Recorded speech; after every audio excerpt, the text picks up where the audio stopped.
que nosotros tenemos que cumplir, porque esa es la petición que le hace Jesús al Padre, que seamos tal cual Él es con su Padre, y su Padre en Él. Entonces, ¿cómo no alcanzamos a entender estas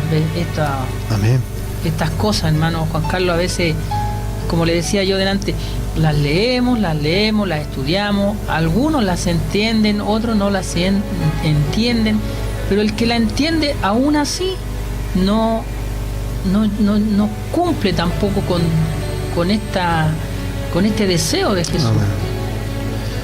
Entonces ahí se produce lo que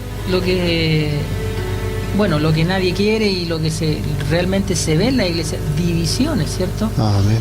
Y no las divisiones no significa que sea simplemente no predicar a Cristo, que algunos sí predican a Cristo y otros no predican a Cristo, sino que hay varias circunstancias que hacen que el cristiano se separe de su hermano o simplemente no tenga una real comunión con él. Amén. Sin duda que yo creo que el Maestro, amados amigos que nos están viendo, que nos están siguiendo en esta noche ya, sin duda que el Maestro está preocupado por este tema, mi hermano Marco, porque hablamos de la venida de Cristo, sabemos por la palabra del Señor que Cristo vendrá un día donde se producirá el arrebatamiento, pero Cristo vendrá realmente por aquella gente que pudo entender. Cristo no va a venir por alguna denominación en especial. Cristo va a venir por aquella gente que como dice la Escritura, permanece fiel hasta el fin, que persevera hasta el fin, y por gente que pudo esforzarse por poner por obra la palabra de Dios. Y esto de la unidad es algo clave en medio de la iglesia. Imagínense si la gente, como siempre se escucha acá y se ministra en la iglesia, y yo creo que acá también más de en algún momento se ha enseñado y se ha dicho. Si hay dichos mundanos que a veces hay dichos de gente natural, por decirlo así, que lo aplican en esta vida, ¿verdad? Como la unidad hace la fuerza. Imagínense, o sea, vemos, por ejemplo, cómo cada año, ¿verdad? Esto de la Teletón, esto de algunos movimientos que se levantan, hay gente que es capaz de unirse. Imagínense, dimensionen esto, que para inclusive una protesta hay gente que se une en un solo sentir. Y nosotros que fuimos llamados por Jesucristo, ¿verdad?, de parte de Dios, y que tenemos la verdad, que estamos constantemente siendo enseñados y estamos aprendiendo, porque constantemente en nuestras iglesias se nos está enseñando, ¿verdad? Pero aún así no tenemos esa capacidad de ser una iglesia unida. Y eso es lo curioso, eso es se puede decir, lo que no nos resulta, por decirlo así. Y ahí es donde el diablo nos ha dado fuerte, hermano, y lo digo con una base sólida, de que el diablo ha dividido la iglesia con un sinfín de argumentos. Entonces, hoy en día no se ve esa unidad, de lo cual estamos hablando en esta noche. Cuando la intención del Maestro es que ustedes, nosotros, que formamos parte de esta iglesia, ¿verdad?, que ha sido llamada para ministrar a toda esta gente, para decirle a otros que Cristo vive, que Cristo reina. Si no estamos unidos, el trabajo queda inconcluso, ¿verdad? Porque Dios no tan solo nos llamó a través de Cristo a hablarle a la gente. La gente tiene que ver que ustedes, nosotros, estamos unidos en un solo sentir, para que se pueda provocar los convertimientos, para que se pueda generar una fuerza espiritual, por decirlo así, y mucha gente pueda llegar a los pies de Cristo.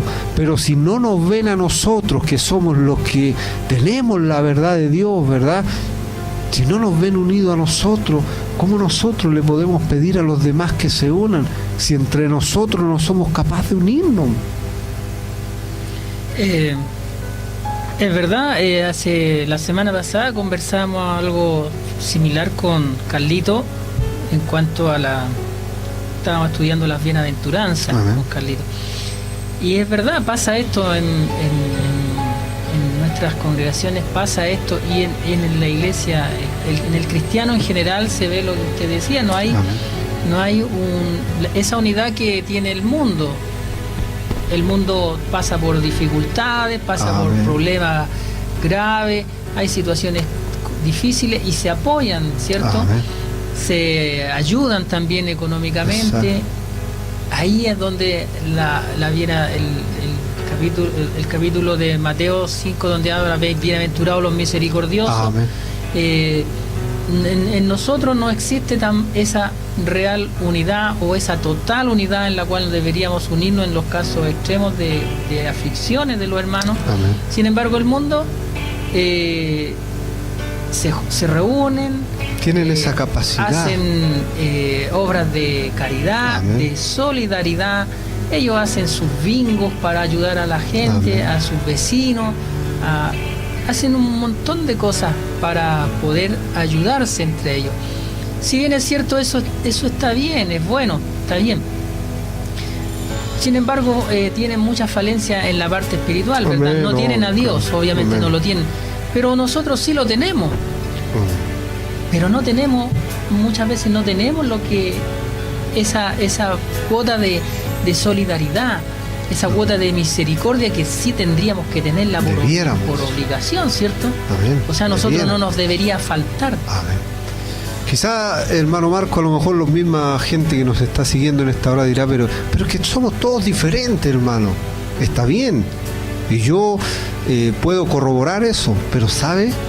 Hay algo que Jesús dejó y todos lo sabemos, archi reconocido, que cuando el Maestro, antes de ascender al cielo, ¿qué dijo? ¿Cuáles fueron las palabras del Maestro?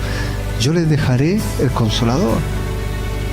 ¿Cuál es la función del Espíritu Santo? No tan solo venir a hacerte hablar en lengua, no tan solo atraer un movimiento o quebrantar tu espíritu, sino que también de enseñarnos. Es verdad, como humanos todos pensamos diferente, todos apreciamos las cosas diferentes, pero el Espíritu Santo es el que nos une a todos, ¿verdad?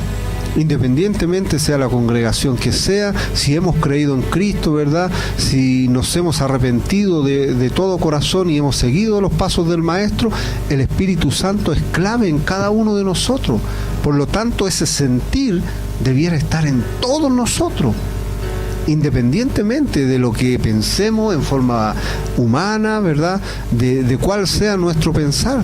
¿Por qué? Porque si usted y yo recibimos a Cristo un día, nosotros renunciamos a nuestra humanidad. O sea, ya no puede prevalecer lo que yo crea, lo que yo pienso o lo que yo de alguna forma dimensione. No, aquí nosotros como hijos de Dios ahora tenemos que sujetarnos a la palabra de Dios. Amén.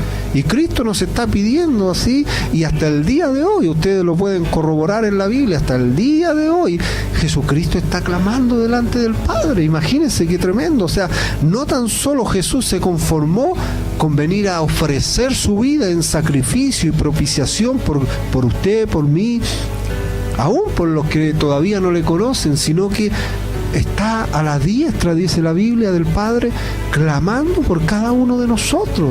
Yo creo que hasta el día de hoy el clamor del Maestro es ese: Padre, que sean uno, porque dimensione esto usted. Si nos unimos todos sin banderas, sin argumentos humanos, sino que levantando la pura bandera de Cristo, yo creo que habrían grandes cambios en esta humanidad. Yo creo que otras cosas pasarían en beneficio, obviamente, del reino de Dios. Porque no se nos olvide que aquí no estamos trabajando con fines de lucro, ni por argumentar nuestros propios pensamientos o razonamientos. Aquí estamos trabajando para el reino de Dios. Por lo tanto, necesitamos llevar a cabo los mandamientos de Dios. Y si el Señor en su palabra está pidiéndonos que nos unámonos,